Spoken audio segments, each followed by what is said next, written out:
નમસ્કાર મિત્રો, કરુણા ટોક્સમાં આપનું સ્વાગત છે. હું છું કિશોર ડોડિયા. મિત્રો, ખેડ બ્રહ્મા ત્યાં એક સરસ મજાનું અભિયાન, એક સેવા ચાલી રહી છે, ગૌ સેવા અને પક્ષી બચાવો અભિયાન. તો આ માટે આપણી સાથે ખેડ બ્રહ્માથી જોડાયા છે ભૂપેન્દ્રભાઈ પટેલ, અને આવો એમની સાથે આપણે વાત કરીએ અને ત્યાંના સ્થિતિ શું છે અને કેવી રીતે આ અભિયાન ચાલે છે અને કેવી રીતે સેવા થાય છે એની વાત કરીએ. નમસ્કાર ભૂપેન્દ્રભાઈ. નમસ્કાર. નમસ્કાર ભૂપેન્દ્રભાઈ. ત્યાં બહુ જ સરસ, આની પહેલા પણ આપણે એક સરસ મુલાકાત કરી હતી અને આજે ફરી મકર સંક્રાંતિ નજીક છે એટલે એક પછી આ પાછો મોકો મળ્યો છે અમને. તો ત્યાંની થોડી વાત કરો અમને.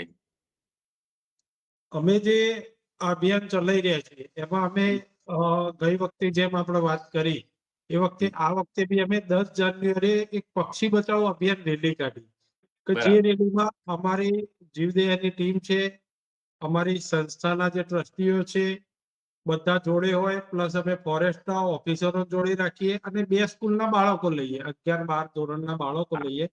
તેમાં સમથિંગ 1200 થી 1500 બાળકો હોય અને એ બાળકોને લઈ અને અમે આખી ખેડબ્રહ્મા સિટીમાં જે મેન બજાર છે ત્યાં અમે પક્ષી બચાવો અભિયાન રેલી કરીએ છીએ કે જે રેલીમાં સવારે અને સાંજે 2 ટાઈમ પતંગ ના ચગાવો જેથી કરીને પક્ષી બહુ ઓછા ઘાયલ થાય અને પક્ષીઓને નુકસાન ના થાય, પક્ષીઓને નુકસાન ના થાય.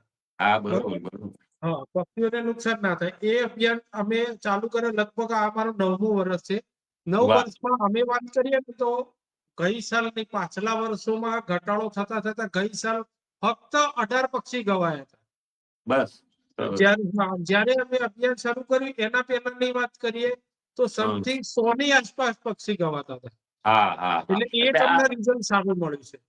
અને લોકોને અમે બેનરો રેલીની એક જે તમારું અભિયાન છે અને રેલી છે એની એક અસર થઈ આ સિટી પર. બહુ મજબૂત અસર થઈ અમારા માટે. કારણ કે લોકોને ખ્યાલ આવ્યો કે પક્ષીઓને નુકસાન કઈ રીતે થાય છે. અમે પાછું જો પક્ષી દાખલા તરીકે અમારા એરિયા છે શીતલ ચોકમાં ગવાયું હોય તો અમે ત્યાંના એરિયાના જે સોશિયલ મીડિયાના ગ્રુપ હોય એ ગ્રુપમાં બી અમે મૂકતા હોઈએ છીએ. તો આ રીતે પક્ષી ગવાય છે તો આનું ધ્યાન રાખો. તમારા એરિયામાં એટલે પક્ષી છે, કારણ કે અમારે શીતલ ચોક, સરદાર ચોક, વાસણા રોડ જે એરિયા ખરો એ એરિયામાં સૌથી વધારે કબૂતર હોય છે. તો અમે એરિયામાં જાહેરાત એવી કરીએ છીએ, બેનરો લગાવીએ છીએ અને પબ્લિકને જાગૃત કરીએ છીએ જેથી કરીને દિવસે ને દિવસે આમાં ઘટાડો આવે છે. વાહ.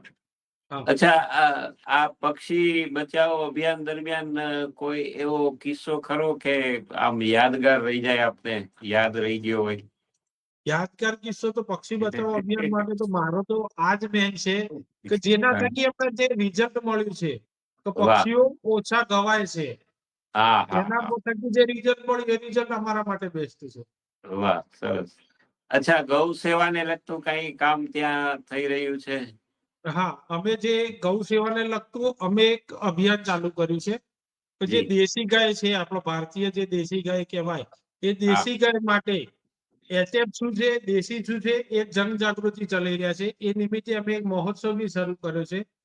મહોત્સવના દિવસે આપણે એક મહારાજ ત્યાં ગૌશાળા પર બોલાવતા હોઈએ છીએ અને મહારાજ આવે એ લોકોને સમજાવે કે ગૌ માતાનો મહિમા શું છે, ગૌ માતાના ગૌમૂત્ર, ગાયના છાણ, એની કુંડ ઉપર હાથ ફેરવવાથી શું શું ફાયદા છે, એ બધું એ મહારાજ આપણે ત્યાં સમજાવતા હોય છે. સમજી જાય પછી ગૌ માતાને કઈ રીતે ગોળ ખવડાવો, જમણા હાથની હથેળીમાં રાખીને તમે આ રીતે ગોળ ખવડાવો, ચારો ખવડાવવાની પદ્ધતિ આ છે. એ બધી પદ્ધતિ અમે અવારનવાર એ લોકોને સમજાવતા હોઈએ છીએ. પછી અમે ત્યાં જ એક ભોજન સમારંભ રાખતા હોઈએ છીએ કે જેમાં ઊંધિયું, પૂરી બધું અમે ત્યાં જ રાખતા હોઈએ. એટલે બધા ફેમિલી જોડે આવે, ત્યાં જમી અને ગૌ માતાનો જે મહિમા છે એ મહિમા લોકો સુધી બી કઈ રીતે પહોંચાડે એનું બી અમે એક ઉદાહરણ પૂરું પાડતા હોઈએ છીએ. અમે જયારે અહીંયા ગૌ સેવાની શરૂઆત કરી મિત્તલભાઈ ખેતાણી અને આપણો અગાઉ બી જે રીતે વાત થઈ હતી, તો અહીંયા લોકોને એવું કોઈ નોલેજ જ નહોતો. એચએફ ગાય એટલે જ જે છે એચએફ ગાય જ, કોઈ અમારા એરિયામાં દેશી ગાય નહોતી એ વખતે. આજની તારીખમાં અમારી જાગૃતિના લીધે હું માનું છું ત્યાં સુધી એક ગામ દીઠ 10 થી 15 અમે દેશી ગાય પહોંચાડી છે. ઘર ઘર સુધી અમારો પહોંચાડવાનો જે ઉદ્દેશ છે એમાં અમે 10 થી 15% સુધી પહોંચ્યા છીએ. વાહ. અચ્છા, એટલે દેશી ગાયમાં જે અભિયાન ચલાવ્યું એની પણ એક ખાસી અસર ત્યાં જોવા મળે છે. હા, અને બહુ મોટી અસર ત્યાં જોઈ. લોકો છે એ દેશી ગાય પોતાના ઘરના આંગણે કે એમના જે વાડો છે એમાં બાંધતા થયા છે.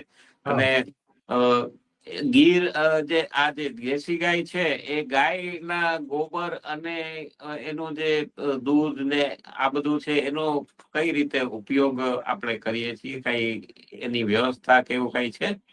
અમારી ગૌશાળા પર એક બી દૂધાળી ગાય નથી. હા, અમે કોઈ દૂધાળી ગાય રાખતા નથી. અમારે બરાબર. ફક્ત ને ફક્ત જે લાવારીસ જે માંદી ગાય હોય એ ગાયને ત્યાં રાખવાની, સાચવવાની. હા, ઇનકેસ જો અમારે ત્યાં ગાય પ્રેગ્નેન્ટ થાય અને વિવાય વાછરડોનો જન્મ આપે એ હા. વખતે અમે કોઈ એવો ખેડૂત ગોતતા હોઈએ જેના ઘરે દેશી ગાય નથી તો એના ઘરે અમે પહોંચાડવાની વ્યવસ્થા અમે કરીએ છીએ.